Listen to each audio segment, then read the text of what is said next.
In essence, your business identity really forms the foundation of how you show up in your business. That's the essence of it. And we see all the time that people get stuck or hit plateaus, or like they're just not being all that they can be. And quite often it's because of an identity, almost like limitation, right? This is the Born to be Brilliant podcast, helping you harness the habits and unlock the tools to bring you more meaning, vibrance, and the personal power to help you shine like the diamond you are. Andrea Callanan is in the studio with me today. I'm so excited to get into this podcast with our energetic strategist and voice coach extraordinaire. A massive welcome to the podcast. Hooray, we made it. We've been trying to do it for ages. I'm so pleased that we've made it. We've made it. We got here.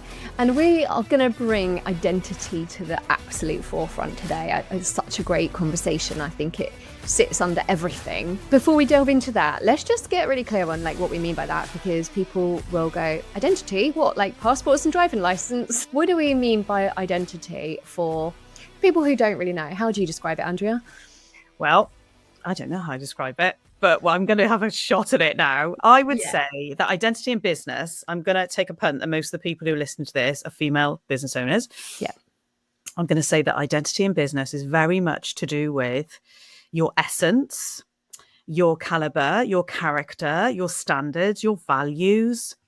It's to do with your experience, your expertise, huge amount to do with your life experience, because that massively shapes what we feel, what we think, how we behave, massively shapes our cultural kind of expectation of how to run businesses, all of those things. And also you can't talk about identity unless you bring in things like confidence, fear, self-worth, your nervous system, all of those things. You can go so broad with it. We can talk about learning styles. We can talk about attachment styles. We can talk about so much. We can talk about gender. We can talk about, there's so many things. In essence, your business identity really forms the foundation of how you show up in your business. That's the essence of it. And we see all the time that people get stuck or hit plateaus, or like they're just not being all that they can be. And quite often it's because of an identity, almost like limitation, right? Like they're like, I see myself as this and I have to stay within those constraints subconsciously. Like, what's that about? Well, I think if we're going to talk about blocks, we need to talk about protector parts. All right. So it's interesting with mindset stuff. So I've been a mindset coach now for,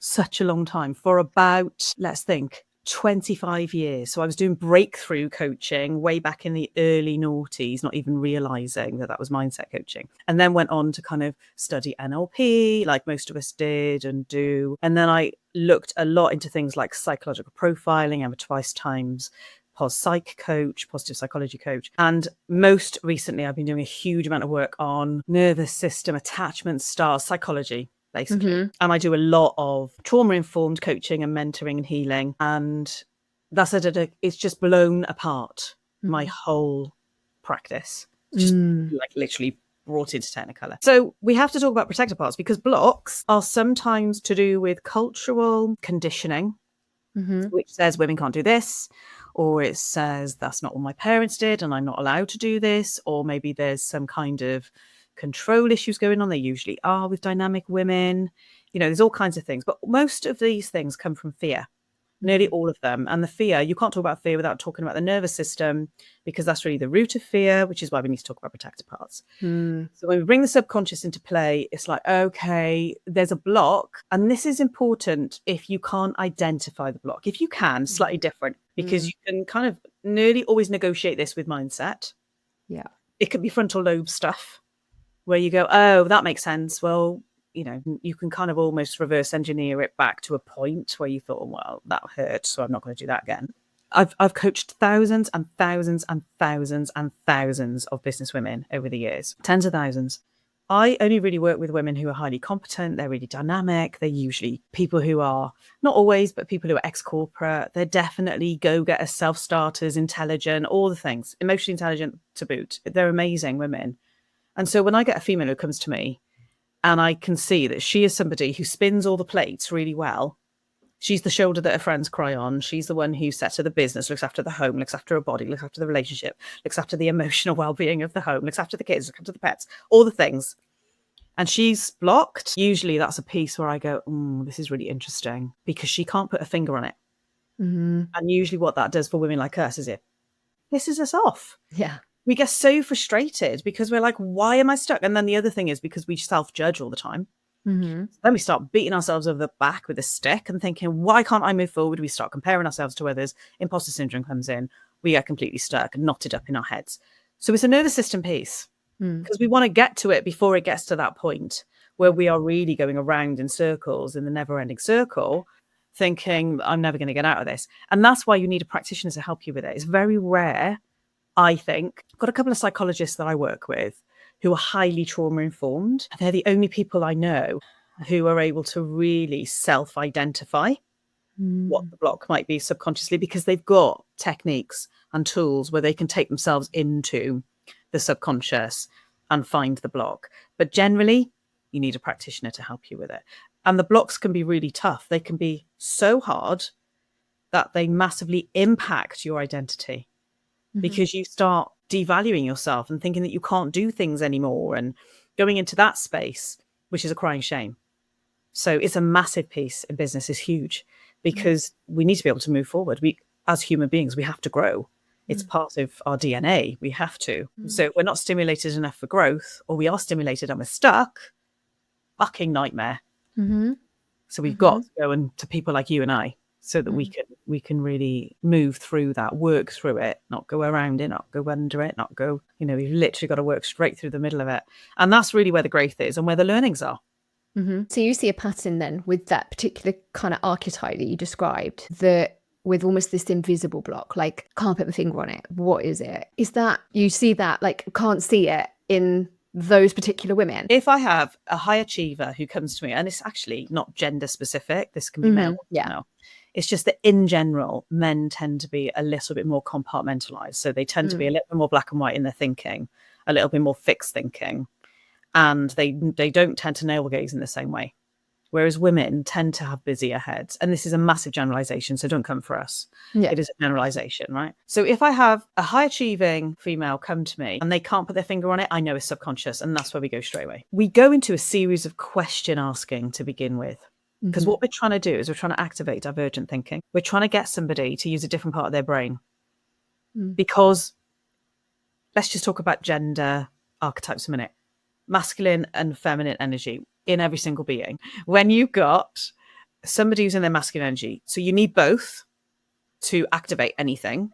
So the feminine energy is the ideas, the communication, the collaboration, the connection, all of that gorgeous stuff.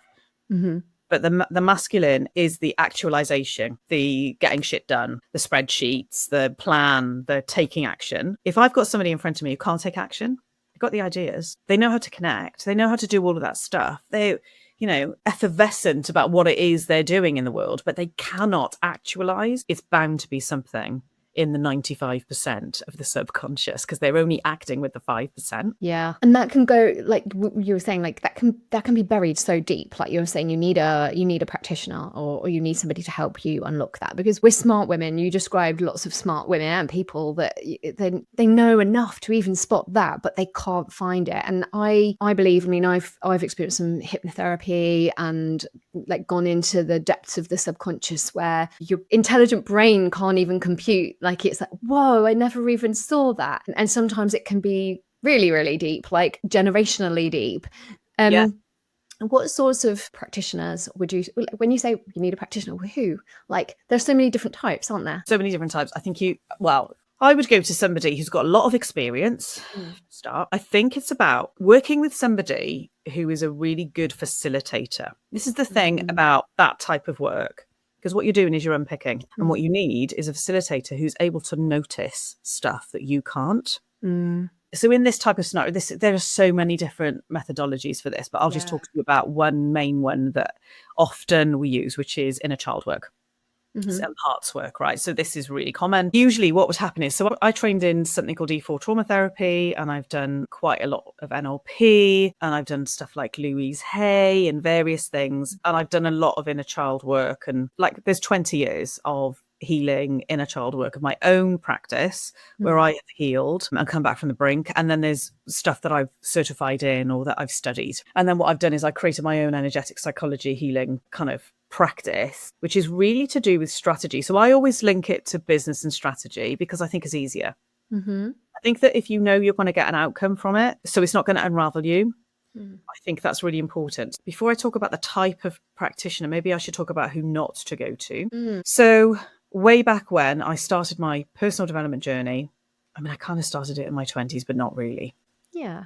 But really, my journey with kind of personal development and self-development started back in 2005 when I went to good old-fashioned CBT, cognitive behavioural therapy, which is talk therapy.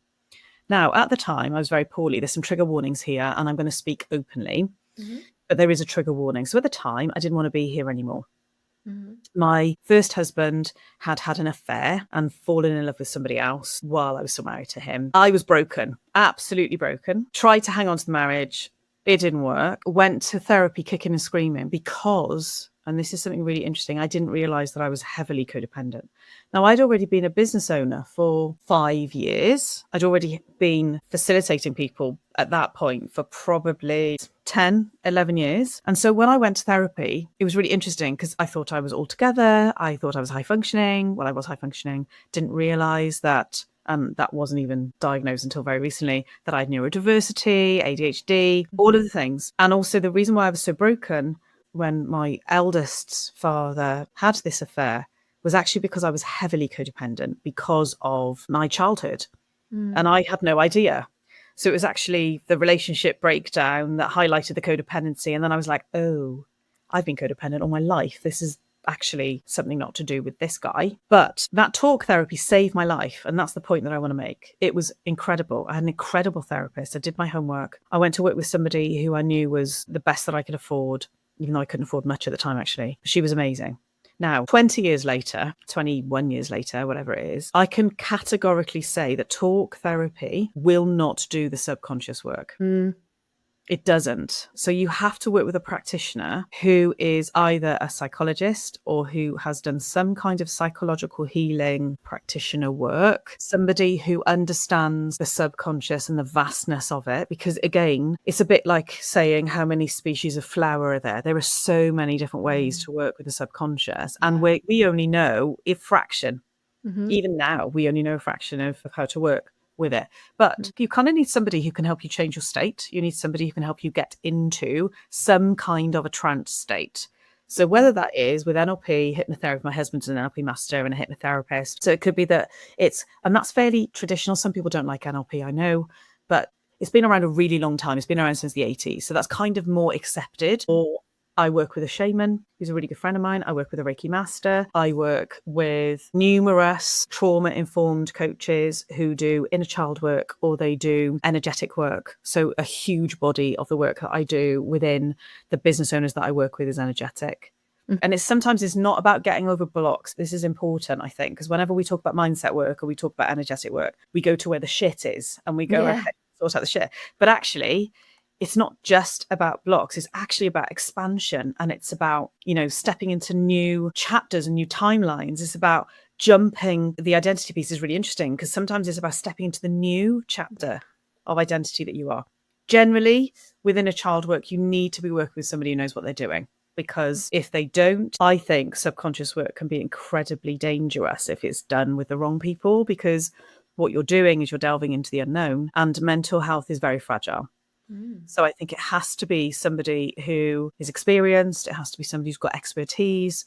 It has to be somebody who has got a track record, I would say. And also I think supervision is really important as well. So one of the things that is in the therapeutic world, which isn't necessarily in the coaching world, is the notion of supervision. So you have like coaching supervisors or therapeutic supervisors. So we've got a mindset and energetic business course, which is actually my flagship course. So I created this course many, many years ago, back in 2018. And it's actually it's just started now.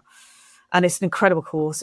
Over 500 people have been through it. It has transformed so many lives. But back in COVID, the explosion of the coaching industry meant that course was really heavy. It was like, there were like 60 odd people in it.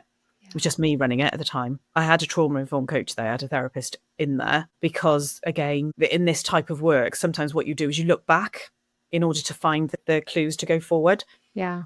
It can be like opening Pandora's box for some people. So if they have been through something which is particularly intense, if they've been through what most people would call a trauma. So I talk about trauma with big T's and trauma with tiny t's. And if they've been through something which is, again, trigger warnings, they might have been through some kind of abuse, some kind of sexual abuse, physical abuse, attack. They could have been through baby loss, grief. They could have been through narcissistic abuse. They could have been involved in a huge car accident. There's all kinds of impactful traumas, which most people who aren't even involved in personal development would recognize as traumatic. But what we tend to do with subconscious work is sometimes we look at that, but often we're looking at the stuff that your brain your nervous system has activated. So for instance, when we were kids, my brother and I, we'd be little, like, I don't know, my brother's 5 years older than me, so I might be 3, he might be 8. My dad used to have this way of just looking at us. We both burst into tears. Like, he didn't do anything. He just looked at us and we'd just be like, wah! And that's like a trauma response. So what we're looking for is when your body, your nervous system, pumps cortisol and adrenaline into your body because it goes into fight, flight, freeze, fall, and flop, right? Yeah. So most of the subconscious work that we do, most of the inner child work that we do, most of the energetic work that we do is if you've got somebody who's talking to you about energetic work and they don't talk about the nervous system, it's a massive red flag because it's all about the nervous system. Because what you're trying to do is regulate. Another name for it is somatic work. So that's another name. And it's interesting because nervous system, somatic, they're big buzzwords at the moment on social media. So again, you have to be really careful. And there has been a rise of psychology in the world in general over the last 10 or 15 years, and particularly in social media over the last 5, I'd say, where talking about emotional abuse or talking about the nervous system, talking about somatic work, it's very zeitgeisty. And so again, you just got to do your homework with a practitioner. Quite often we do need to go back to go forward, but sometimes we can even have done the going back and we're just going, okay, now next layer. And like you talk about playing a bigger game, and it's like, what's stopping someone from playing a bigger game in an identity way? I found even just recently, like I delivered some content on this and somebody got really triggered by something that came up, and I was like, gosh, that's interesting that they felt triggered by it, because that says something about the identity ceiling that they obviously have to not be able to or to feel so disgruntled by a certain topic. Like, it really can prevent people from playing a bigger game. And in terms of that empowerment piece, or even just that, like, okay, I'm good. I want to go forward. I want to stretch. I want to expand, as you said. Like, we can do that. We just have to get out of our own way half the time. Yeah. This is the thing. You just said something then, which sparked something in me, which I want to reflect back to you, which tells me, and I know you anyway, so I know that you are well versed in this type of conversation that we're having, right? You said it was interesting that they went there with the trigger. Use the word, it was interesting, right? Somebody who hasn't done some of this work wouldn't use the word interesting. They wouldn't use the word explore. They wouldn't use the words, let's look at that. They wouldn't use, any of that. They would just be like, shit, I triggered somebody. Oh my God, I hurt somebody. I upset them. They're disapproving of me. We'd go to that space because that's where the nervous system will go. Or the accusation space, or they're this, they're that, that's on them. Like, yeah. And this is the thing. So the important word when we're looking at going back to go forward is the word informed. It's not the word trauma, and it's not even the word coaching, it's the word informed. Because what we're doing, if we go back to look forwards, and so there's some work that I do, like my unapologetic self-mastery container, right? So that is massively, I've got a whole system that I created many years ago, which is called a story work process. That's it. You write your story in a certain way from literally pre-birth to whichever date you are alive on the planet now. And then you analyze it. And there's a whole way of analyzing it. What we're doing when we're analyzing it, like, it's really interesting. I've got a load of people who are doing that process right now. And it's fascinating watching them, because some of them are like, I've done it. And you can see they're the push people, they're the women who are in their masculine, who haven't really sat with themselves. And so the whole thing about when you're looking at next chapters, when you're looking at the growth, you're looking at the expansion, you're looking at amplifying who you are and, all these wonderful things that we do, it's got to come from a place of allowing, because if it comes from a place of pushing, we burn out. And we both know that, I'm sure, right? I don't know a female entrepreneur who hasn't experienced that, right? Because the way that we learn and the way that we were taught in the 80s and the 90s of how to do something was to push, was to feel the fear and do it anyway, and to no pain, no gain, and to push through and mind over matter and all that bollocks. And it is bollocks. I mean, it works.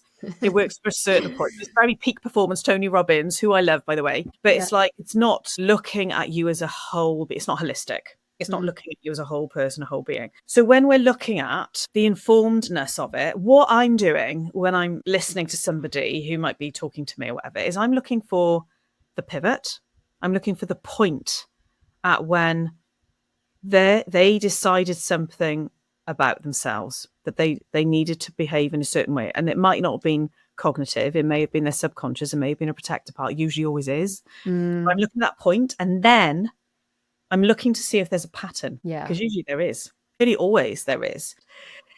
Usually if somebody's completely stuck, it's because there's a pattern, and that's why they can't see it.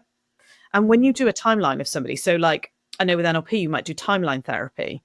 Like in the story work, I would be looking at pivots and patterns. I mean, they're all much of a muchness, but they've just been wrapped in different bows. But what you're really doing is you're looking for data. That's what you're really doing. And when you can get the data, what's interesting about that, depending on who you have in front of you, this works incredibly well for business owners and entrepreneurs, because we operate in a different way. We're not content. We tend to be impatient. We tend to be people who don't take no for an answer. We tend to be people who have got that Delulu shit going on. People who are just like, no, I am going to take over the world. £1 million. We do all of that shit in our heads. And the thing about that is that means that we are hungry to move forward. It becomes a quest. It becomes, I make games out of everything. And I didn't realize that was an ADHD trait. I gamify everything. In my head, I have tunes playing all the time just to get me through shit, I just, I realize now it works, because otherwise it's too intense, and I'm quite an intense person. So I don't want to live there, So it's interesting when you look at moving forward and progression, because what I want to do is activate the expansive thinking. I want to activate the what if possibility. I want to jump somebody into the next timeline. I want to pull in the truth of who somebody is. That's my whole shtick, and especially after this year, because this year has been a humdinger of a year, and my mission has deepened hugely as I just feel like I've been pulled apart and rebuilt this year. So as that has happened, in the depth of ancient wisdom that I now have even deeper and even more in my identity, I realize that it's all about truth. Because once you're in your truth, and I'm going to use the word which we shouldn't really use because it's been bastardized on social media, but I'm going to talk about authenticity, and I'm going to talk about integrity, and I'm just going to use it very quickly in the honest way that it's meant to be used. When you've got somebody who's truly authentic and truly present, they're not scared. They're not triggered. They're not masking. They haven't got anxiety. They're not living in the past, and the past isn't informing how they show up today. What they're doing is they are totally present, totally accepting of themselves, warts and all, shadow, good, beautiful, shitty, whatever, all the things, and they're able to work with it, which is where the noticing comes from. That's where we go, oh, I noticed that that thought came up, or that feeling came up. Yeah. Or isn't that interesting that I felt that? Or, like I sent an email out to my list on Monday. On Sunday morning, I was having a conversation with my husband about Christmas, about something to do with Christmas and families and, all that stuff. And I did something that I thought I was doing a good thing for, and I didn't. I got instant disapproval. I burst into tears like a child, snotty, crying, crying. I was like, what the fuck is this? Literally. And the thing is, when you are trauma informed, and when you've done a lot of personal development, when you've got a big trauma window, when you're somebody who is able to go to look at things from a helicopter view, when you're able to do parts work, and you're able to understand that it's not your true identity, you're able to go, oh, okay, what's coming up? Why did I feel like this? What was the feeling? What was the trigger? Or I like to use the word activation rather than trigger, but it's like, what activated that? Why did my nervous system go into freeze or flight? When you cry, it's freeze or flight. You go into child state. We're going into victim state. And that's because we're scared. We're hurting. We're scared. And I thought, God. And then and my husband, bless my husband. I mean, he's really emotionally intelligent, I have to say. He's done a shitload of work, so like 15 certifications, way more than I've got, NLP master, all the things. But he's also an introvert. And he's also an avoidant. And I am like an anxious attachment, kind of extrovert, introvert. I need to have solitude, but I'm like, I'm there in front of you like a whirlwind. So he came up to say sorry for upsetting me. He didn't upset me. And I said to him, you didn't upset me. I've just got quite a lot on my plate at the moment. And I see him taking in the breath because he knows I'm going to go, what? And I'm just going to tell him everything. But that's what you do when you're aware. Yeah. So here it is. I'm going to lay it all out. Here's my shit. And I'm going to project it for a little bit. And then what I'm going to do is I'm going to write a list and I'm going to do a mind map. And then we're going to sort it out. We're going to get some solutions because entrepreneurs are solution focused. And that's why. You just described me. You literally just described me. And I think the ADHD part does play a part in that as well. But like my poor husband, I could say the same because you just go, I just need to get this all out. And you're not really expecting them to particularly hold it or reflect it back or do anything with it. You just almost need the ears to be there just so that you can spill it and then move through it. You totally hit something. So when you are that person that is self-aware, that spots the patterns, that has done that work, so that little bit, you're not a newbie to this, and you're like, okay, this next level that I can see is going to require a new identity or like an identity upgrade, right? And you're like, I can see it.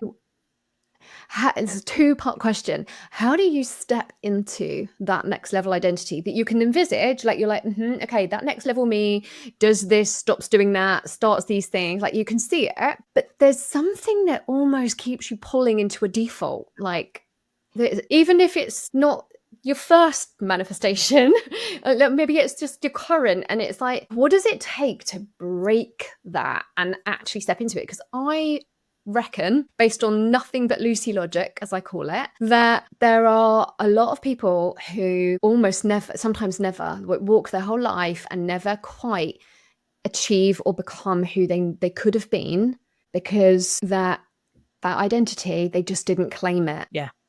So there are a number of different elements to this, and it's really important. That's an integral to growth. It's really important. You talked about what if somebody knows and they can see it, and they, human beings learn a lot by copying and modeling. That's how we learn. Yeah. How we learn to walk, is how we learn to talk, is how we learn to eat, all the things. So especially in the coaching and mentoring industry, we tend to model. You and I have both done that with our business mentors. That's how we met. Yeah. We both looked at, gone to somebody who's done what we want to do. Yeah. And we want to collapse time on it. So the best investment is to pay some money to collapse the time. Mm-hmm. Great. Okay. That only works to a certain point, I think. And for some people, it works really well and they're happy where they're at. And that's brilliant.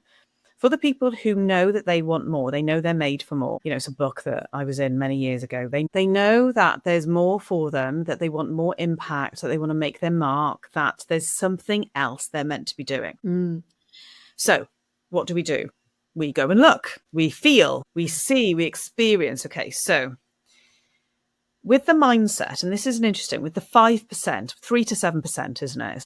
With the 3 to 7%, which is cognitive, depending on where you're at in your personal development and your self-awareness, sometimes we can look at somebody and go, oh, so they've got that body because they have stopped eating refined sugar.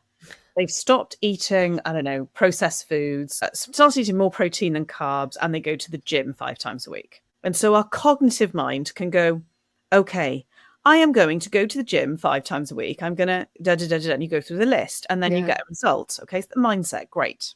Mm-hmm.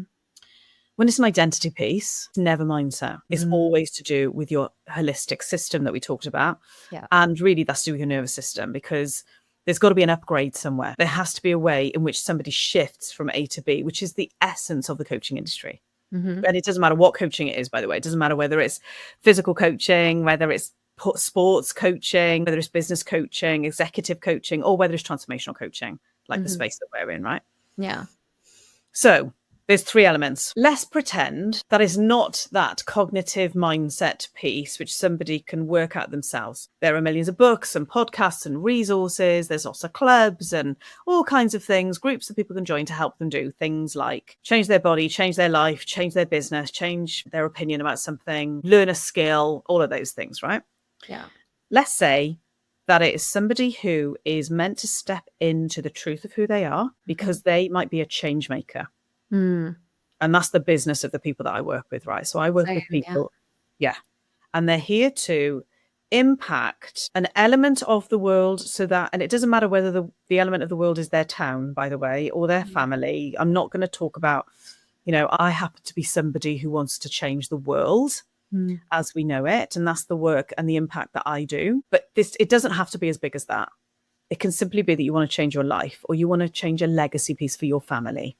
Yeah. It doesn't matter how big or small it is because all of it is big. So I just want to, and this is really important for listeners who are thinking, I don't want to change anything outside of my city or my immediate country. That doesn't matter. Okay, what matters is that you are doing good in the world, and what matters is that you leave the world a better place than when you came to it. That's all that matters in whichever sphere.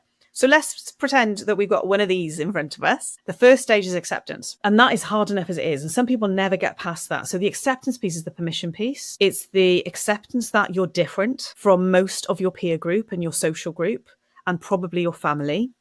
Like every single person I speak to is the black sheep. They're always the people who are different. They're the people who would climb the mountain when the others wouldn't. They're the people who would do the things that others wouldn't. They're the people who would take the risks. They have a different, their brain is wired differently. They are ambitious. They can see things that other people can't. And even if they can't see, they've got enough gumption within them to take the step forward and take the risk. So let's pretend we've got one of these people in front of us. There is something that happens when you have to accept that you're different. And that is really psychologically dangerous because Maslow's hierarchy of needs, base layer is and if you don't know Maslow's hierarchy of needs, the story is Maslow was one of a group of psychologists post World War II who decided to turn psychology on its head. Previously, psychology was all around why people do bad things. Why do they steal? Why do they murder? Why do they rape? Why do they commit heinous crimes? Why do they do things that are horrible? After World War II, there was this influx of all of these amazing people who had risked their lives to protect families. I get really emotional talking about it,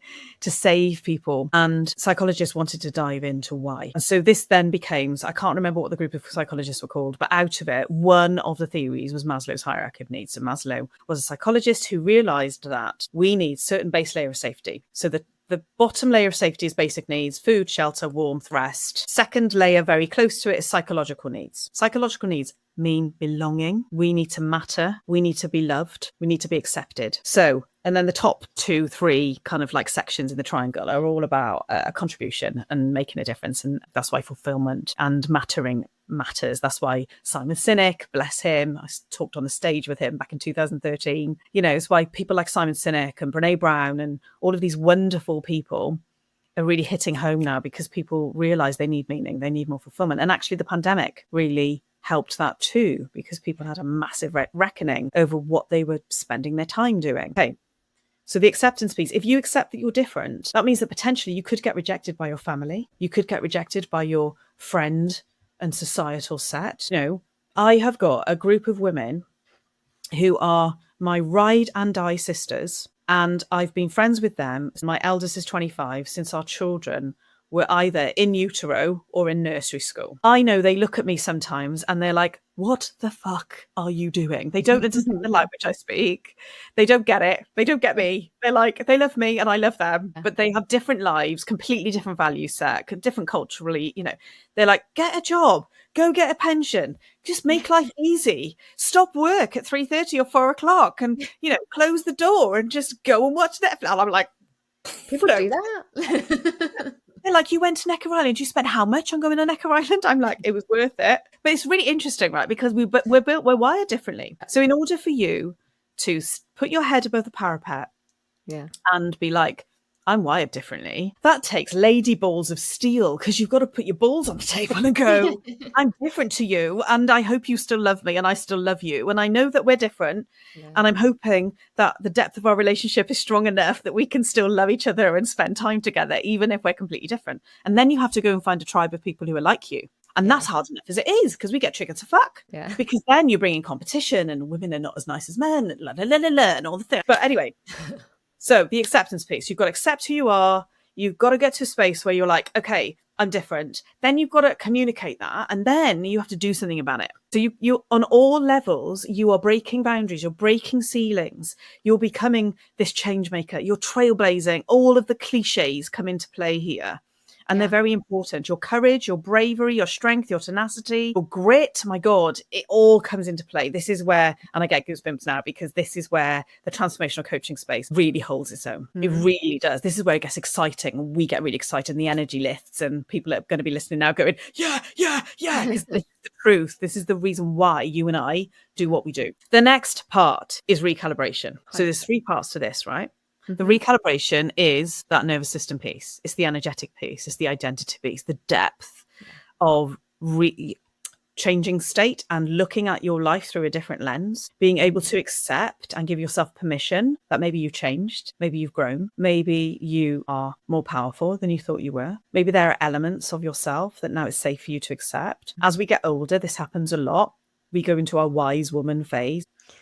When you get to that space and when you stop being in that, I don't know what we call it, that self kind of, that hyper awareness, when you're really self-conscious, and, throughout our 20s, we think we don't give a fuck, but really, we really do. And even in our 30s, we do. Like, when we're having our babies and we've lost our dignity and we've lost our lives and all the things, but actually we still really care.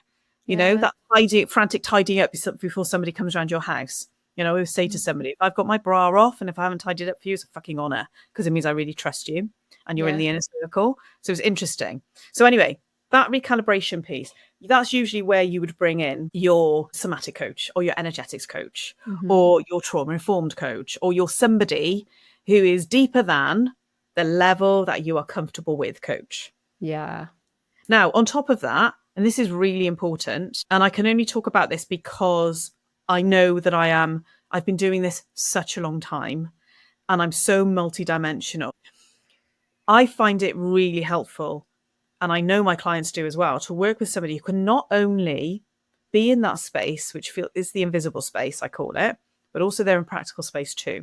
So there are strategies, and you look at business strategy, you look at life strategy, you look at your CEO rhythm, you look at your routines, you look at your behaviors, very nuts and bolts. Yeah. You look at what you're doing, what you're not doing, what you need to be doing, where the gaps are, you find the gaps, you plug the gaps, all of those things. That pragmatic piece is actually how you actualize, which then brings us to step 3. Step 3 is you actualizing. It is you embodying.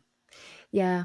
That piece, right? So the embodiment comes again in 2 parts. So one of them is invisible, and one of them is would sit in, if somebody didn't know about this stuff, they would say it sits in the well-being, self-care space, because it's all about somatic nervous system. It's all about grounding. It's all about looking after yourself. It's all about nurturing your self-worth. It's very soft, but it is literally the keystone to your success. It's all about you really taking care of yourself as a human being, because if you go down, the ship goes down, and that gives you the energetic capacity to be able to actualize and do all the new things that you have to do and stop the things that you have to stop. So the embodiment comes in 2 parts. It's the feeling of it. It's the energetic shift. It's the identity shift. It's the internal piece. And it's also then how you externally manifest that. So for instance, an easy way to look at this is to do with routine. I've just been through a huge recalibration of identity, a massive, over the last 2 weeks. It's been huge. It's been building all year. And if I'm honest, that it's been building for the last 3 years, but this year was particularly pivotal because I lost so many people in such a short space of time. 2 of those people, my parents. So naturally there was a huge identity breakdown and rebuild. And what is interesting about that is one of the things that I needed to really be intentional about was my daily routine, my daily rhythm. I am a singer. I started life as a musician, as a classical singer, and a singer in rock bands and with dance musicians. And, I did that for years and years and years. Routine isn't something that I generally glean towards. If I had the energy, I don't have the energy anymore, but when I was younger, I would probably have stayed in bed most of the day and worked through most of the night. But of course, with the life choices that we make, having children, having businesses, having responsibilities, all the things, then we have to obviously be very intentional about how we show up, when we get up, the type of things that we do, what we feed ourselves with in terms of, and I mean this, like this is so important, in terms of the data that we allow our brain and our eyes to really eat. Making sure that we are clean in the energy, making sure that we're positive, and not in a toxic positivity way, but really in a way which is like, okay, if I'm going to build this legacy, if I'm going to change the hearts and minds of my audience, then actually I need to be in integrity. And integrity means that it doesn't mean that you are Snow White. It doesn't mean that you're not a human being. It doesn't mean that you are from an ivory tower. It doesn't mean that at all. In fact, it means the opposite. It means that you are truly aware of who you are and how you can move forward. Yeah. And so that's those three elements. And I have to have support to do that. Yeah. Who doesn't? Yeah. Well, some people don't think they need it, which is really interesting. And so I think this is important to talk about as well. So many people I speak to are like, so I was in business for let's think, I set up my first proper business in the music industry back in 2000. And then in 2008, I set up my first company. So I kind of lifestyle businesses up until then. Set up my first company 2008, which is when I had staff and when I had, all the things that come with a company. And, I did get some executive support in that company, paid through the nose for it. And it was shit, I have to say, it was awful.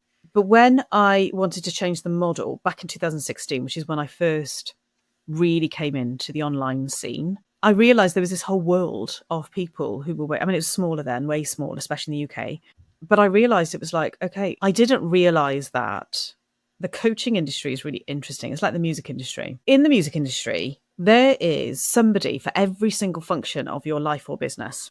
There is a music industry lawyer, accountant, coach, plethora of people who are coaches, makeup artists, stylists, producers, managers. They're all very, very niched into the entertainment industry. And it's the same with coaching. You can go onto Facebook or go into social media and you can find a coach for pretty much anything, especially since the pandemic.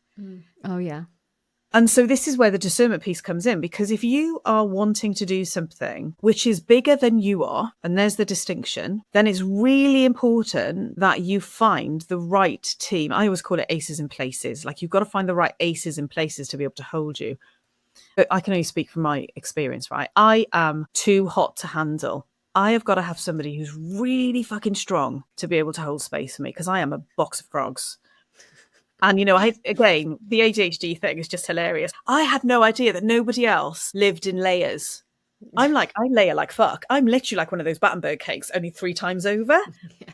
And I'm like, and there's this, and there's this, and there's this, and there's this. And the projects I'm able to hold, I'm like able to hold 10 projects at once. And people are like, can you fucking stop? Just stop, because they can't.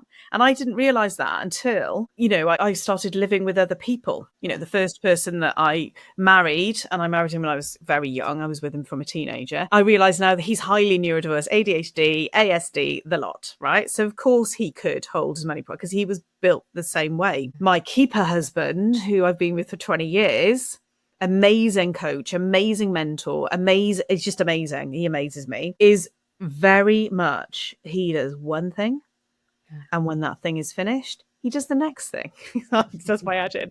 And he's like very measured and quite methodological, And I'm just like, oh no, when I clean the house, I always think of it as the house analogy, right? When I clean the house, I start in one room. I don't finish one room and move to the next. I clean every single room at the same time. Yeah. And within 2 hours or something, it's done. Yeah. But it's bits of each room each time. I just scatter myself. When you see something and go, oh, wait, put all that there. Yeah. I'll just go and do that. Wait, what was I doing? Oh, yeah. ADHD. ADHD, right? And I had no idea. I didn't know. And I fucking love it. I love it. I'm like wicked. I mean, there are obviously elements of the neurodiversity, which is really tough. We have anxiety. I didn't know that it was anxiety until I really identified with it. We definitely overthink. We are living on cortisol, which is an absolute nightmare. Most of us have got autoimmune disease. I have autoimmune. It's a nightmare. So when I look at the physical impacts of it, it's shitty. It also means that my team, I've got an amazing team, they're phenomenal, and they have to calibrate to my way of working and get the best out of me. So it's really interesting because in our communication, again, that self-awareness piece comes in. So here we go. So then the routine is interesting because you've got to set yourself up to thrive. You have to do that intentionally, because otherwise you won't. It's not just going to land in your lap. Like, I work with the law of attraction heavily, always have done, right? But you have to take aligned action in order for that stuff I created such big things in my life and career, which I'm super proud of. And I've done it really intentionally. But you have to take the action, don't you? You do. You do. And if you're listening and thinking like, so what action do I take? Like, I can see that next level of identity for me is someone who does XYZ and stops XYZ. It can be really hard to make those sometimes significant changes in your actions, in your environment, in the company you keep, in, these things that are gonna allow you to step into that identity, that if you don't, you keep spinning your wheels in the same current identity. Because I do think it's everything. Environment's massive. Like, what you consume, both, I'm not talking food, but like, everything going in, conversations you have, who you spend time with. I'm not saying that people have to go and just tear their whole lives apart and change it all, throw it all in the air and see where it lands. But it can be, some of those pieces can be really difficult to up level. Again, fear can stop you. And who am I to, if that next level identity person drives a certain car and lives a certain way, and it can be hard to wrap your head around, especially if that's quite audacious. And like, that's the thing that I think can keep so many people playing smaller than they're made for, because they almost can't quite believe it. You can see it, but don't grab a hold of it and pull themselves up to it. Well, you know what the answer is? The solution is very easy. You have to go and get a coach. Yeah. It's very simple. That's why we exist. This is the thing, isn't it? And this is the secret. This is the key to it. We are not meant to do this by ourselves. No, we're not. We're meant to do it in a village. We're meant to do it in community. We're meant to do it with support. We can't see what we can't see. And we have to have mirrors. We have to have somebody hold up a mirror and go, can you see that you're doing this? Because we can't, because we only know what we know. Yeah. And the growth usually, nearly always, comes with some kind of adversity, because it's only really when we fall down that we grow. Yeah. So, and you have to have a certain mindset. We're going back to mindset a second. It's important that we look up and down. And, I know you and I do this, and I know some people don't, but it's important for us to be able to see things on the different layers. So mindset wise, it's important that we recognize that whatever is happening to us is happening for us. And there are always learnings in everything. And that is one of the best growth mindset pieces that I ever learned. And, I remember reading the 4 agreements many, many years ago in my previous business. Over 10 years. It must have been 2013, 2014, something like this. I had just bought out my previous business partner, which was hella shit show. It reminded me of my divorce. It was really hard, really painful, and super hard. It hurt a lot. And obviously I was in the throes of understanding codependency. And what I hadn't realized was that codependency hits all of your lives, not just your kind of like familial relationships or close loved ones. It's in every single aspect of your life, because it's a protective part, which is really, really strong. So it was interesting. There were lots of life lessons from that. And I remember rising hugely that following year, 2014, I became one of Danielle Laporte's first ever book club leaders for the Desire Map. Changed my life. Held loads of Desire Map sessions in my living room every Tuesday for like 3 months. That was like, fuck, I can do this. That was that. Yeah. I signed up for B School with Marie Forleo. She was like the main man, wasn't she, for any type of business stuff. So I became a B schooler. I did loads of reading. I read the 4 agreements in particular, and the 4 agreements was amazing, because one of the agreements is that it's not about you. And understanding that when people are projecting onto you, or when people are pissed off, or when they're scared, or when they're whatever it is that they are, disgruntled, whatever it is, they will project onto you, and you will be the recipient of it, and it will hurt like fuck. And you will feel like you've done something wrong, and you'll feel like it's your fault, especially if you're codependent and you were brought up managing your parents' moods in order to be safe. You're managing their emotions. You will take it all on your shoulders, which is what we do. And reading that chapter just blew my mind. I was just like, oh my God. It's by Don Miguel Ruiz, by the way, for any listeners who haven't read it. It's like a tiny little book. It was written in 1997, 1996, something like that. He sits at the right hand of Oprah. He's on Oprah's Soul Sunday. And it is life-changing. It's all about Toltec wisdom. I thought the first 27 pages were absolute batshit crazy bullshit. Honestly, I did. I just went straight to, I think page 29 is actually where the agreements start. But it's not bullshit. It's actually really cool. And understanding that your protector parts are always going to stop you. That's their job. Your subconscious and your nervous system is the only function that it really has is to make sure that you keep living. That is it. It's very simple. There's not this mythical shit all around the somatic system. It's very, very, I think there's no rocket science here. It's like, if you are being called to grow and it's a place of unknown, it's going to be scary. Your protective parts are going to come in and say, don't do that. Stay here. Stay where you are.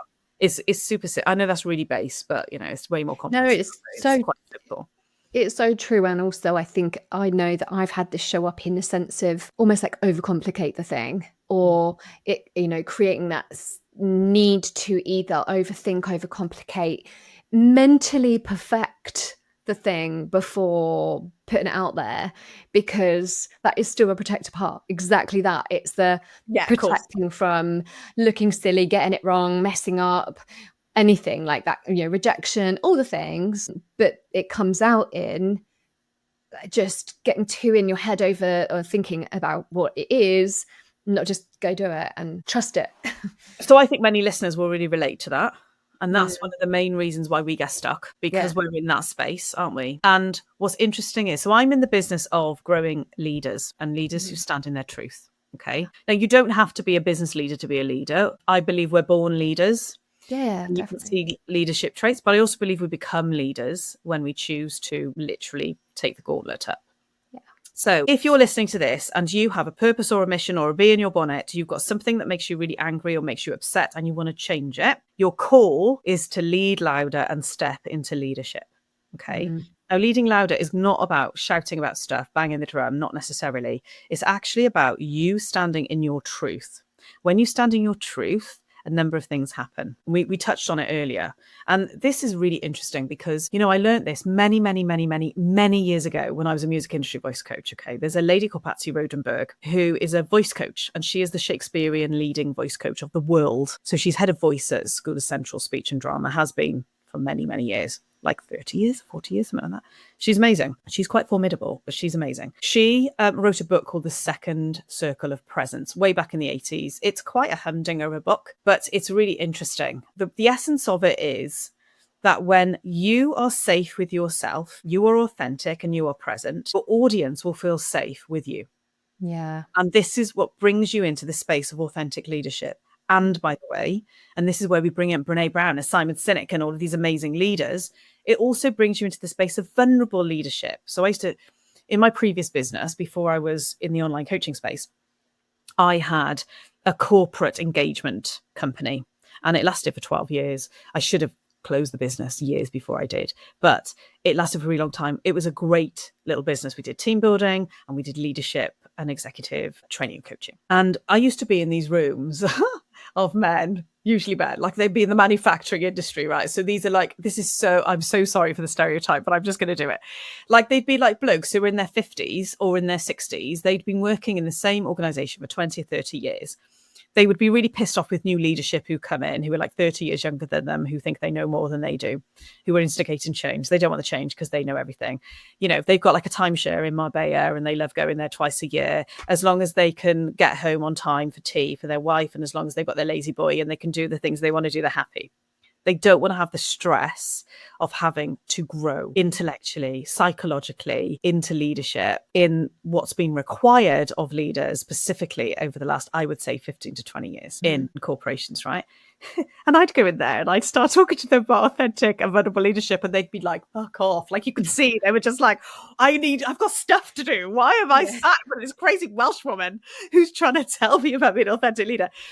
And what's interesting about the vulnerability piece, so you were very vulnerable just now, and you were saying about what all of us go through actually when we go through these growth spurts, where we might overthink and we might get into our heads about it before we get to the stage where we go and get some help, where we go and get a coach or a mentor, or we go and get somebody who can hold our hands while we walk through the next chapter, right? That vulnerability piece is really important because you can only be vulnerable when you feel safe. You cannot be vulnerable when you're scared, even though, of course, you're vulnerable when you're scared, because what happens when we're scared is we armor up.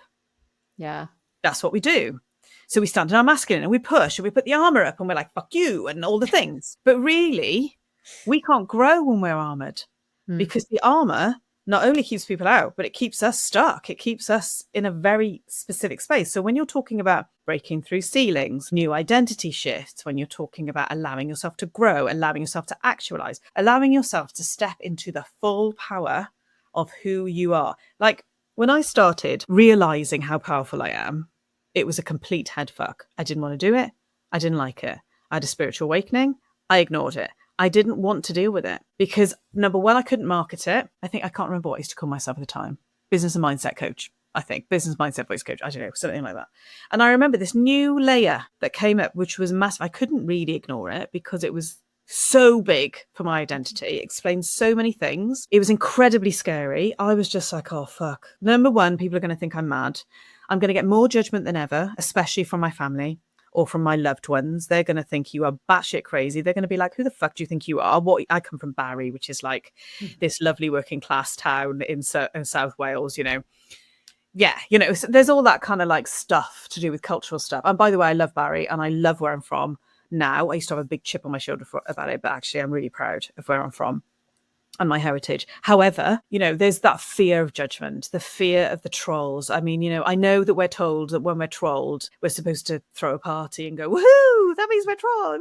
But it doesn't feel like that, does it? It feels like shit when somebody's being really mean to you online, or when somebody's, you know, there's legal stuff going on, or people are, I don't know, all the things. So it's interesting because that vulnerability, if you are able to do it from a space of truth and a space of knowing who you are, a space of calm authenticity where your nervous system and your protector parts are not at play because you've done some work around it and you've done some healing, and you know that your mission and your purpose and the reason why you're doing what you're doing is bigger than yourself and bigger than the fears and the nervous system fears that are doing the whole I'm stuck, but I don't know what it is, and I'm scared to move forward, and I don't know how to do this, and la la la la la, but I want it. If you're craving it, even if you can imagine it, that means that it's meant for you and you're meant to push the door and at least try. Yeah. So you can't do that, I don't think, unless you're in a space of vulnerability. And that opens up. And I know we're talking about identity and we're shifting into vulnerability because then, and we've been talking about fear quite a lot and how you recalibrate the somatic, you know, we're talking about the somatic piece. It's interesting because then you're talking into the space of confidence and empowering, and we're talking about fear in the mindset space as well as in the body. We're talking about visualization, manifestation. We're talking about being really goals driven, results driven. We're talking about you seeing it so you can believe it. We're talking about all of those amazing other aspects of creation, which is very feminine. And then we have to go to people who can help us create and actualize and take action to become those things. Yeah. And that can hold that space for you, because I think that it's funny, so many things you say, I'm like, oh my God, me too. Like right down to being a singer and into like having this awakening and this thing that feels so big that you think everyone's going to think you're crazy. Like I can completely get all of that.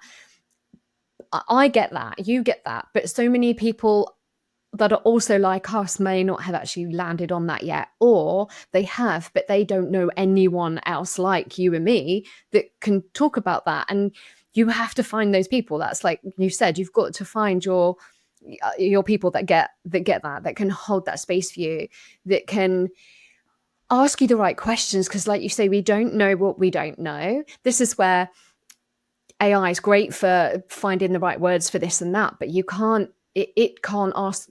You can only get it to put out what you put into it, and you don't know what questions to ask it, because that's where the person, the intuition, the seeing you where you can't even see it is magical, literally magical. So this is a really interesting point. And again, it's another podcast. It is a whole nother episode.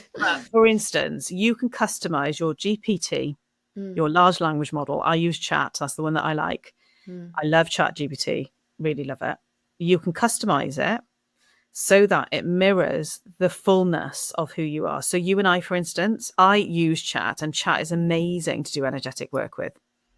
I find it amazing, but it's only because of what I put into it, right? And it's because I'm so multi-layered and I shoved all this stuff into it and fed it all of this stuff. If you don't customize your GPT, it's going to give you bollocks out. It's just going to be bollocks, right? So there is something to be said for large language models and how you use them. And I've actually got a course that I created, which is called Chat with Soul, which is to do with how to use ChatGPT ethically, how to program the GPT.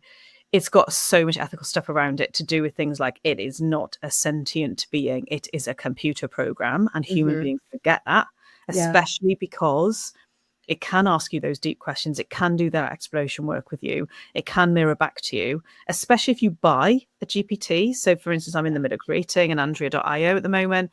I'm working with one of my friends and peers IOs. It's fucking brilliant. I'm not kidding. It is amazing. And I am literally recalibrating so much. So much is making sense this week out of everything I've been everything I've been going through this year because of this particular GPT that I'm working with, because it's programmed to ask certain questions to get a certain result. So you can actually use AI to kind of really help you with that. But, and this is a big but, I still go back to that intuition piece is really important. The energetic piece in terms of bioenergetics now, it's about the energy of two people meeting. And that rather than the energetics of your somatic system and the internal energetics, I'm actually talking about the chemistry that we have when we really vibe with one another because we're on a similar frequency. When there is depth of understanding, knowledge, expertise, and experience. Yeah. When there is a high emotional intelligence around interpersonal skills and around how to respect people, listen to people from a non-judgmental space, which is really hard because we're built as judgmental beings. Yeah.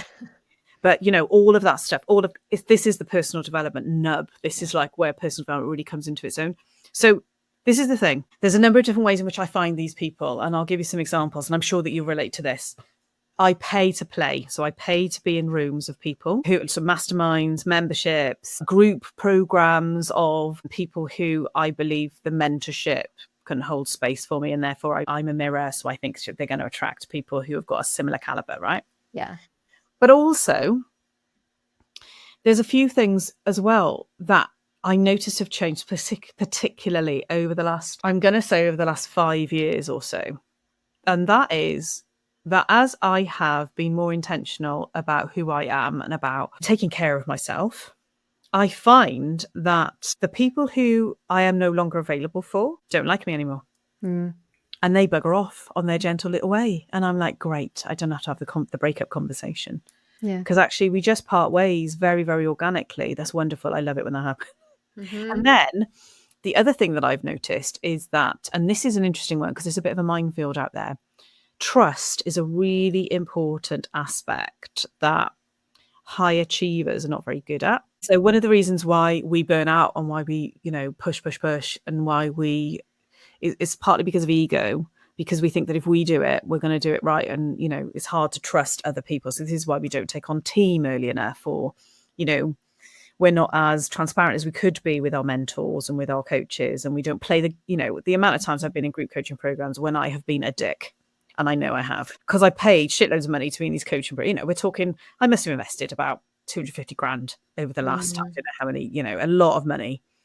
And I don't begrudge any of it, by the way. But sometimes I look back at how I showed up, especially in those group spaces with my ego on my arm, wanting to have more one-to-one time because I don't relate with somebody, or I don't feel like the group's curated well enough, which means I can't be myself. And so I opt out. I do the see an enemy thing.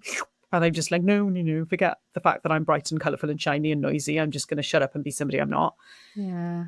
And so what happens with that is that you're not in the right space. And so it's really, you've got to be really discerning. So anyway, one of the things that I have decided this Christmas is that I need more dopamine. So obviously, when you realize that you're neurodiverse, you understand that your dopamine receptors don't work. So you have to feed it with dopamine. And Christmas lights really, really help my dopamine. Also, my dad died a year ago last month, and my mum died a year ago in 2 months' time. So Christmas time is really poignant and very interesting and quite raw this year, because it's one of the first, right, that we go through. And I'm decided I'm going all out. I'm literally becoming Mariah Carey for like the next 2 months. It's really interesting. Next month, really, isn't it? So I'm taking myself to London. I'm actually going to meet a peer of mine who I love. She's an amazing woman. She is phenomenal at sales. She's amazing at it. She's got the greatest energy. She is one of the people who I trusted enough to talk to about a business recalibration that happened because I nursed my mum when she was sick before she died, which meant that revenue massively dropped in my business. And I really needed to pay attention to a lot of the systems that I thought were in my business that weren't. And I've literally been in a period of rebuilding. And actually, without the but a minute, it's now happening. It's great. The business is now recalibrating because, thank God, we have the skills and the systems and the routine and all the things that we can do to change things quickly. But the shame that came with that, the identity crunch that came with that, because I have been, an international high multi-six-figure coach. I've generated millions in my business over the years, to then go, fuck, my cash flow's knackered. I've got to really come in here and I've got to really change it. And I spoke to you about this when we were in a curated mastermind small group, a couple of months ago. Yeah. To be that transparent and to be that honest around it takes vulnerability, and it takes transparency and guts and authenticity and not being scared to do it. But you know what that does? Suddenly it becomes accessible. Suddenly the listeners who will be listening to this be going, oh my God, me too. Exactly. How did you change it so quickly? Help me. I need to change it too. So I had a conversation with a friend of mine who has been in a mastermind that I renewed a number of times, like 3 or 4 years I renewed in it. She was in that mastermind that she renewed a few times as well. We became accountability buddies while we were in that mastermind. Didn't really do it properly, but anyway, we did. And now we're just really good mates. We are meeting for a little like micro mind tomorrow, going for dinner at the Ivy. Lovely. Seeing the Christmas lights, but chewing the fat over business in a way where we don't have to pretend. We can tell the truth. We can talk about our successes. We can talk about the shit. We can talk about the fear. We can talk about the wins. We can talk about all of it. And we know, number one, it's not going to go anywhere else. It's really important. That discernment is so important, that trust. But number two, this is so important. Like, you don't have to spend shitloads of money to have those people that, your people who you can have these amazing conversations with. But I think you've got to kiss a lot of frogs before you find them. Well, that's what I was going to say. You invested heavily in not only connecting with a lot of these people, but also learning how to connect with these people and who these people are. Then you end up with the business bestie who you're not trying to sell to each other, and you do get massive value from each other. It goes both ways. I've got friends like that in business where I just love it because it's so pure, it's so real. You both bring value. Sometimes it might lean more one way, sometimes it leans more the other way, but no one's counting and no one's keeping a tally because it's really real.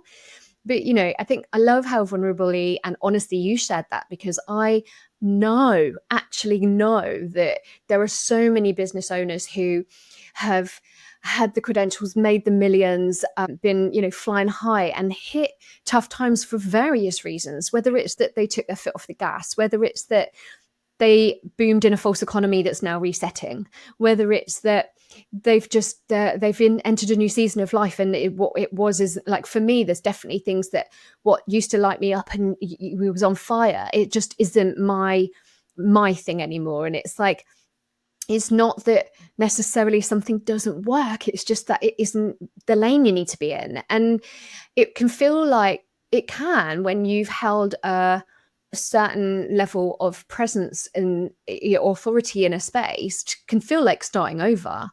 And I love that you just said that, like, I had to go, wait a second, this cash flow is not where it needs to be. What do I need to do? But that's the beauty of it, isn't it? It's spotting, here's the gap, I need to sort it, knowing that you've got the inner wherewithal, we've done it before, we can do it again, but swallowing sometimes that pill of, this needs my attention right now. And there's no shame in that.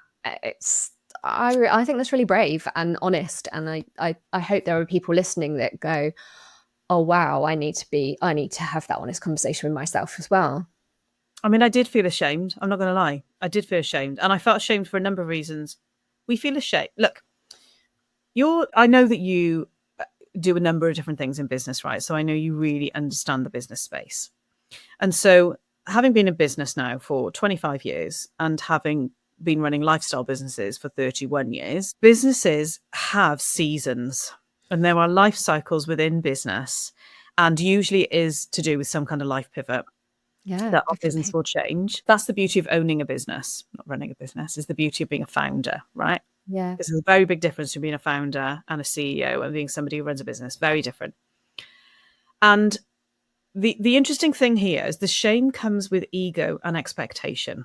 And this is really important. So I have got a policy, and I know that I'm different to some of my peers in this. So I think this is important to mention.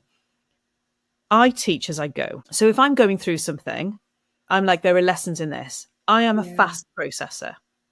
So I get the lessons usually very quickly. I get the lessons. It's very rare that I go, I don't know what the fuck is going on. Usually I get the lesson really quickly. The difficulty then is implementing. Okay. Oh, I hear you. Yeah. And so that's what I need the help with, right? So okay, that's fine. So I've got the people, I've got the systems, processes, whatever, where I get the help. Got it, fine. And I'm lucky enough and I'm wise enough and I am fortunate enough to be able to have that support. Because obviously when you're starting out in business, you usually can't afford that support, right? So, and at some point you have to take a leap of faith. And sometimes that looks like getting the support on finance the first time, or it looks like, investing in something that scares the shit out of you, but you trust that you're going to pop out at the other end. We've all done that with our first 12-month investment or whatever it might be, our first big coaching investment or whatever it is. So I chose initially to speak to my closed community about this when it was happening. I kid you not. I was like, holy fuck. I went through a massive family crisis in September and October 2024.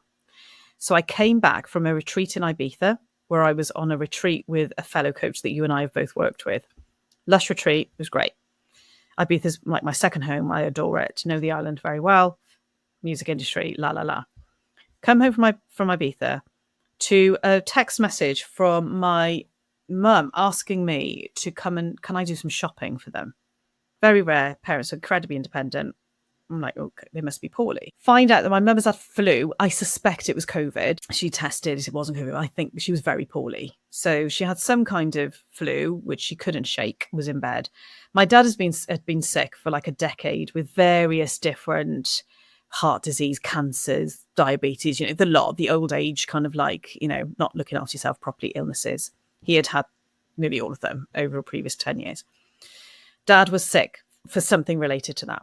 So they couldn't look after each other. So usually one of them was sick, the other one would look after. They couldn't do it.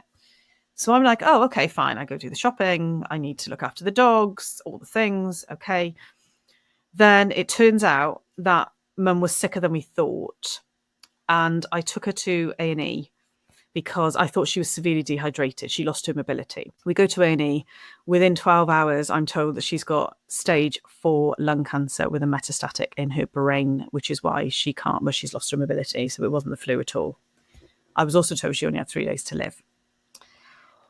So I phone my dad and I tell my dad, because of course my dad can't come into the hospital because he's at home with the dogs and all the things. He falls apart.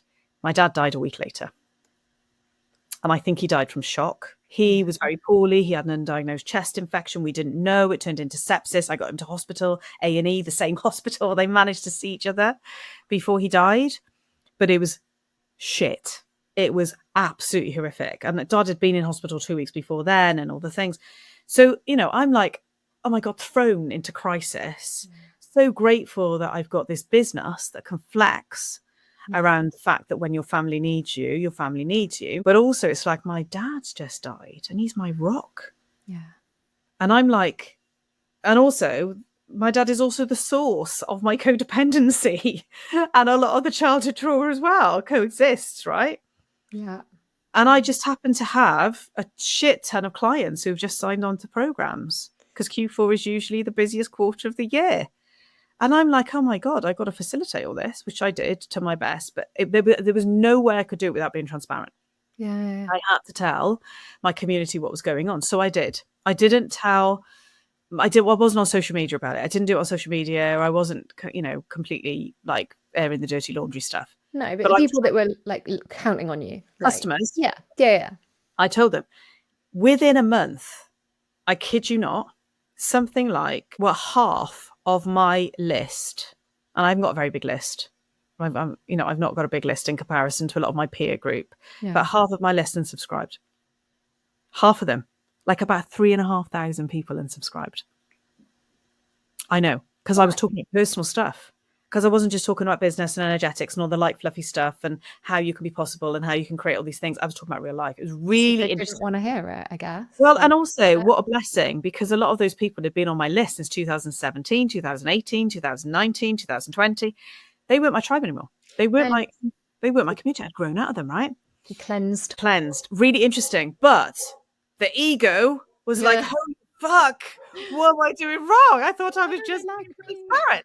So interesting. So like there's all this stuff going on. If I'm honest, I was way too busy and I was cooking fish that were way bigger than needing to worry about the fact that people were dropping like flies off my email list. Yeah. Then I thought, fuck it. If I'm going through this adversity, I reckon there are other people going through adversity. And what was interesting was I put up a Facebook post in my free community, which I then closed down in the summer, actually. There was over 3,000 women in it. I'd had that free community for like 10 years. So before I was even a paid coach in the online coaching space. Yeah. I put up this one post, which was to do with feeling guilty about not being able to parent my 10-year-old. My husband was having to do most of the parenting because I was in hospital. The grief and pain and loss and general that your life's just blown up. Yeah. And running the business and looking after my clients and trying to look after myself. That was what the post was about. Yeah. It wasn't a victim post. It wasn't I always post from a place of leadership, always. And it was amazing. Like literally the comments. I mean, I think about it now and it gives me chills. The amount of women who are in that sandwich space, who are looking after elderly relatives or elderly loved ones and their kids. They're in relationships they're trying to keep together and they don't have enough time with each other. They don't have enough intimacy. And I don't just mean physical intimacy, like they just don't have enough time. Life is so busy. They're running their businesses. They're trying to grow their businesses and they're dealing with internal shame, imposter syndrome, fears that they can't be transparent about and they can't talk about. They can't stand in their truth about. So they're masking like fuck, which is exhausting. Their nervous systems are wrecked, absolutely shot to pieces. And they're too embarrassed or too ashamed. Maybe they don't even have the resource to be able to go and find somebody who can help them with this. So the whole premise of this podcast today, this conversation, which is juicy as fuck, is all about identity and how you can support your identity to thrive, how you can grow, how you can actualize, how you can step into that amazingness that some of us know that we're meant for. Yet we're dealing with all this stuff and you stick menopause on top of it. You stick teenagers and kids and animals and houses with leaky roofs on top of it. You're like, holy fuck. So I then set up a membership in the throes of grief and in the throes of looking after my mum. And actually the membership is tiny and beautiful because it's to do with women who are holding it all. And what I needed to do, and as I say, I teach as I go, like I knew that I needed to upgrade my systems fast. Like that, it's the back against the wall moment. It's like you either sink or you change, and you have to change because there's no one sinking. It's not happening. So almost overnight, like it took a period of about 3 weeks, I was like, fuck, I've got to sort out my supplementation. I've got to get a naturopath on hand. Luckily, one of my clients is an amazing naturopath. She was phenomenal in supporting me throughout this, and my mother and father. She was amazing. And I am eternally grateful to her. She was wonderful. It's like supplementation, sleep, systems for the washing up, systems for making sure the laundry gets done, food, making sure that you're eating, making sure that you've found some kind of way of getting nutritional food when you're not cooking from scratch and all the things, and you can't rely on Deliveroo. Business, team, having really challenging conversations around finance and money and emotional expectations, because you can't hold it all together while you're having a conversation about, when you're going to do the next launch, because you can't see past your own nose because you're with your mother 24/7 because she's dying of cancer. It's like, oh my God. And so I set up, and I'm so pleased that I did. I mean, this year, so many new things have happened. So many firsts have happened. The biggest thing that's happened for me is that there's been I call it my fire to gold. That's what I've made a system called Fire to Gold. I feel like it's burnt away all of the shit. It's made me streamline. It's made my priorities have completely changed. Yeah. And I loved what you just said about, the things that that are important to me now are completely different from 10. I mean, thank fuck. I don't think that going to, the latest house music night, dancing all night, and then coming home and sleeping all day is important to me anymore, No, there's a reason that we Thank change. God. Because it'd be a nightmare. But I think it's the other thing that we're talking about, which I think is so important, is being agile and being self-aware enough to flex. Yeah. Again, it's another podcast. I mean, we've talked about so much today, haven't we? It's another podcast episode. But that's the thing. Identity is huge. It's not something which is a one and done, is it? It's not okay, so here's the checklist for how you do identity, because it's massive. It's not only, it's deep and it's broad and it's all encompassing, and there are so many layers to it. I think we've explored loads of layers to it. I absolutely love it. We could go on, but I think what would be really good to kind of wrap up on would just be, if somebody tuned into this today and went, oh yeah, identity, that's something I need to work on, and they've got this far and they are intrigued, would you conclude on, and I know it is hard to box this because it is so massive, but what would you say is the kind of the key takeaway, or the most important thing that somebody can walk away with today if they are in a place of identity curiosity or identity upgrade? What's the key bit that you would? I know that's really difficult, because I would find that really difficult to just pin. Thanks. No. So I'm giving it to you. I would say, don't be a hero. If you're in a place of flux, if you're in a place of transition, that means that there's a massive opportunity in front of you. And what will happen if you are unable to have some support with it is that you could miss that opportunity. And that might be one of the biggest regrets that you ever have in your life or in your career. Yeah, totally. So,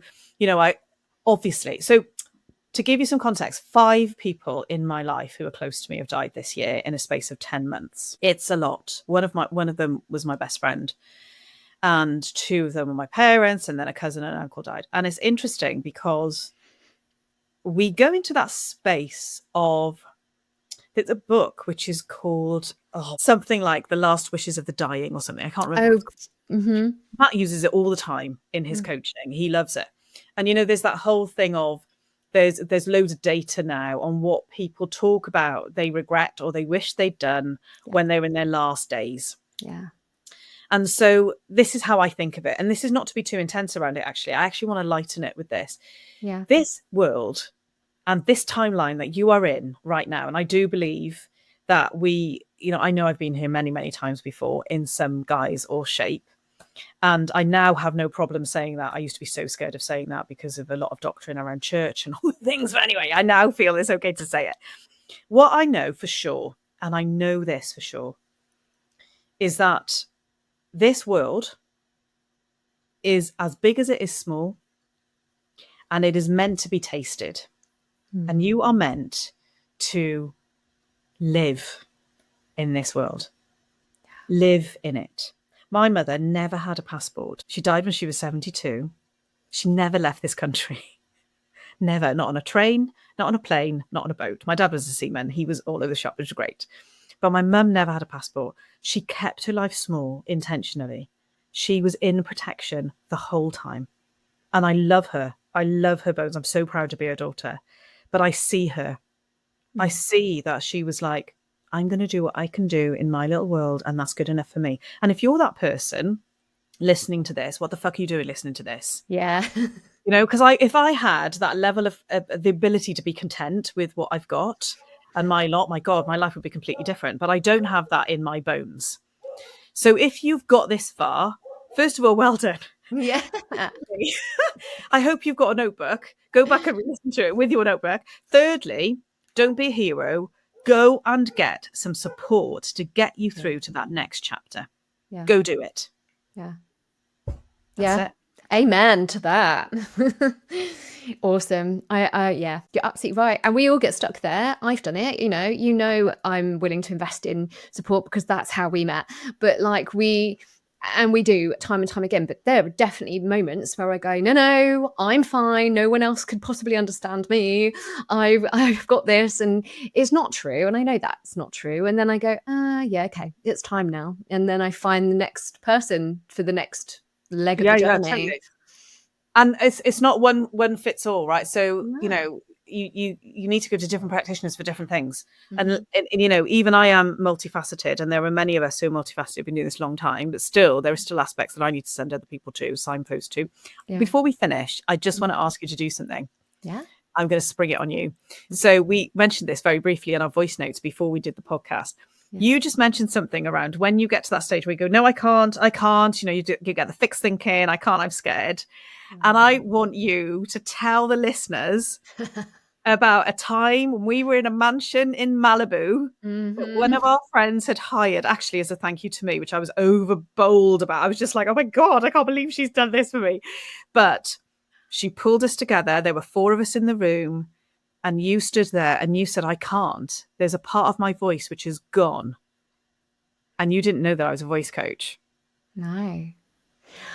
That's so true. Okay. Yeah. And do you know, I didn't even know, this is what's interesting. I was so innocent and vulnerable and just like, I don't know. I was very open though to anything, and I got invited to come along to that literally on that day, last minute. I didn't even know what it was, who it was about, what it was for, nothing. It was just like, hey, come here, hop in the car, let's go. I'm like, what? Okay. And I went with it, and I'm so glad I did, for that exact reason. And how did either of us know that was going to happen? But yeah, so I have a past career as a singer, and I always felt like I was limited, and I suffered with vocal nodules, but it was my living. I literally had to sing through that when I really shouldn't have, which probably made it worse. But I definitely held a belief, and I'm not going to lie, I still do a little bit have this belief that I can't, like, we do have ranges, that in the voice, there is a range and we can't all hit all the notes. But you were absolutely right, because I definitely had been carrying almost this undertone of being silenced, like, and shushing my voice. And I know that my purpose in this world and in this life is my voice. There's something about that. And I know it's my voice. And now it's speaking, but it used to be singing. And there's a connection with music. But yeah, you proved to me that I could sing something I didn't think I could sing. I'm like, well, that's out of my range. But yet I felt so deeply passionate about wanting to be able to sing that particular song and really, really well. And I think we were all crying, including me, whilst I was doing it. What song is it? Tell them. It was Never Enough from The Greatest Showman. And like, even now I'm like, I can't sing that song. I can't hit those notes. But I did. And yeah, but then again, that is exactly living, breathing, perfect example for people who maybe can't get the tangibility around what we're talking about here. That's voice coaching, right? I said I can't do it. You said, yes, you can, let's do it. But you coached me through it. You saw what I couldn't see. You prepped me, unlocked that in me, and got me to do the thing that, yeah, I'm the one who did it, but you facilitated that in me with a live audience. But like, that's so the whole point, right? That's the whole point. It is the whole point. And first of all, you were really brave, because there were only 4 of us in the room. And to stand up and sing in a house that we'd never been in before, in front of some people, and you were like, what the fuck are we doing here? I don't even know why I'm here. I've just been invited last minute. A cappella, no sound equipment to make you sound good. You were just like, oh, I can't. And they were, what's really interesting about the losing the voice thing, and obviously this is my shtick, this is what I've been doing for 31 years, right? Our physical voice and the quality of our physical voice is linked to our nervous system, is linked to the vagus nerve, is linked to what is going on in our lives, usually in our relationships, nearly always in our primary relationships. And it's also linked to exactly what you just said, which is, I know that my voice is the key to my success and the transformation of others, and I can't access it because of protector parts, right? So when we do, and again, this perfectly exemplifies what we've been rattling on about for the whole conversation, which is it's multifaceted. There's the psychological and subconscious aspect of what that signified for you and why you couldn't, and why you felt like you couldn't, why you decided you couldn't, why you were like, nope, I get to this one note and it cracks and I can't, and so I just don't do it.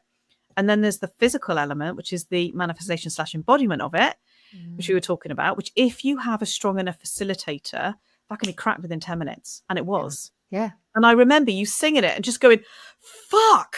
I remember your face when you were just like, me. oh my God. And everybody in the room was like, oh, she did it. And I remember Jeanette, who was the person who had created this amazing experience, like what type of person who creates that, but she did.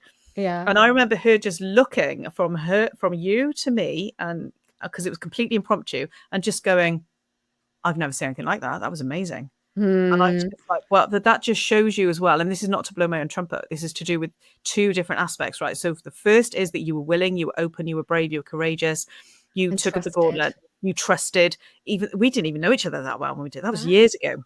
Yeah, it's 20. That was back in 2019 or 2022. Okay, I thought it was earlier. But it's like you didn't even know me that well, and I didn't know you that well. We knew each other because we were in a shared mastermind. Yeah. Okay, so that's the first aspect, was you were willing to do it. You were malleable enough, pliable enough. You were in growth mindset. You were willing to be led. You were willing to be facilitated.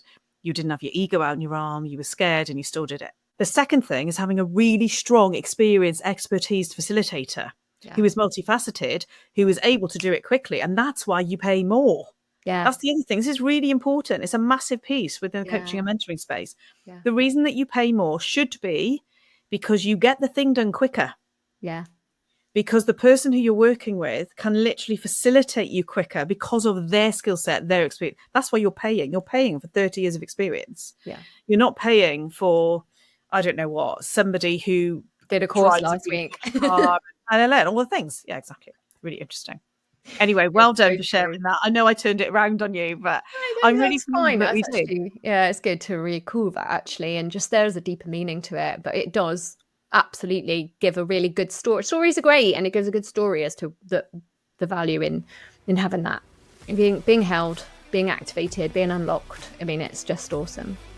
And the success and the triumph of it. That's the big thing, isn't it? It's realizing that you can step into that more. What a great note to end on. We should do it again sometime. I'm up for it. I'm game. Let's do it again sometime, definitely. Oh, Andrea, thank you so much for having this deep conversation, being willing to go deep and share. Like, you have dropped some massive wisdom bombs and also shared some real vulnerable truths as well. And I just think that the two go hand in hand, and I'm so, so grateful to you. So thank you for being here today. You are so welcome. It's been a real pleasure. It's all about the truth, right? All about the truth. It's been an absolute pleasure. I can't believe you've spoken for nearly 2 hours. I know, I can. Thank you. Thank you. Thank you. I hope you enjoyed this episode, and remember, go out there and shine your light bright because you were born to be brilliant.